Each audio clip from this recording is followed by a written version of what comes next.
Volt egyszer egy jó nagy ország, benne élt magyar és osztrák.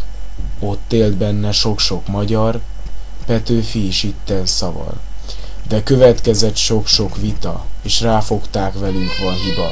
Elmentek ők Trianonba, és elrendelték tilalomba. Gyerekek, vágjuk gyorsan szét ezt, higgyétek el, nagyon szép lesz. Szét is vágták jó pár részre, nagy országunknak ez lett vége. Románia kapott nagy Erdélyt, cserébe Székely magyar nyelvet kért. Nem kapott, és jól leszúrták, nem hagytak neki magyar hurkát. Ráfogták, hogy ő is román, és még nekik volt bél a pofán. De érjünk észak felé térképen, ez szemétség már végképpen. Adunk nektek egy országot, és ti utáltok szlovákok. Miért, kérdezem, miért ebbe az országban érkezem? Madafaka vagyok, és ez műsorom, végképp lezárom most sorom. És mielőtt magam leitatom, azt kiabálom, vesszen Trianon.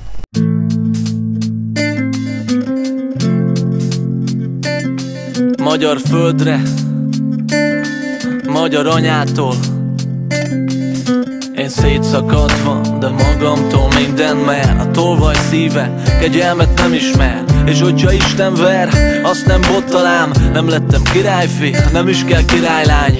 Én is telepi vagyok, de nem büszke rá, hogy Kádár a sorsunk előre lefűzte már, és ez betűzni kár, de én is megtettem. FANK-A meg, hogy vágod a reppem, de ahogy látom, te ezt kurvára nem vágod. Hogy aki elfordul, az nem is volt a barátod, és tényleg hazudtam, mert drogfüggő lettem, csak a tapsért cserébe én sorokkal fizettem, és ez tényleg így van, kis haver. Te tartasz életben, amik beszélnek rólam, na ez ami nem véletlen, mert áll egy hosszú sor, és mellette csak páran valami egészen mást keresnek. Ugyanabban a tálban, ez nightshine, ez becsület, az utolsó csepp vérig, és ismételten elmondom, se bácsik, se nénik, nem leszünk egy szép napon, erre fogadni mernék. Én magyar gyerek vagyok, fejemben magyar minden emlék, ahol apám született, ma egy másik ország része. Aki magyar tudja, ez nem mérhető pénzbe, minden bánatom ebbe a papírba itatom, ő meg részegen gyűrötten ordítja, vesszen Trianon, vesszen Trianon, vesszen minden pasa, vesszen a Donkanyar, vesszen a kommunisták szava. Aztán Laci papám vagyonát orosz katona vitte, utána Feri papám vagyonát német katona vitte. Én Árpád népéből jöttem, piros meg fehér csík legyen mögöttem.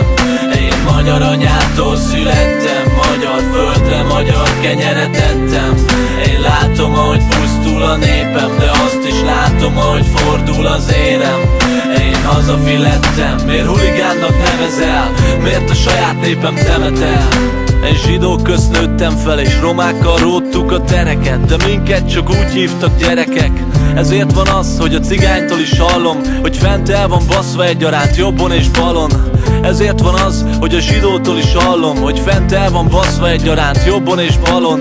Ezért van az, hogy én a szívemben érzem, hogy nem vagyok náci, csak hazafi a vérem. Se a lányod, se a fiad nem telt az apjáról, de Isten ne adja, hogy összeverődjön a fajtámból egy pár ezer darab, egy mustármagnyi hittel. De amitől én hánynék, az a szomszédomnál stimmel, így hát marad a papír, akit könnyen józanítok, és tollam a kezemben, akit könnyen szóra bírok. Mostanában voltam párszor, megint a Vantitban, nem feledem múltam. Én még pancsoltam Vajlingban, 8 évesen baltával vágtam a fát apámmal. Én parasztfiú vagyok, mégse szürcsölök a kanállal. Nálunk gesztenye dívik, nem a műanyag puska, és bár sok éven át bőségben érkezett Jézuska, de megtanultam, mit jelent a meló, nem a naplopás, és mifelénk a tény, a barát, ellenség a hallomás. Soraim egyszerűek, mert csak egyszerűen érzem, hogy nem is kell berúgnom, és nem is kell betépnem. Nekem van meleg haverom, de amit a plakáton látok, az semmi más, csak a kamaszokra álltok. Persze lehet mellé lőni, meg lehet tévedni, de kedves Magyarország,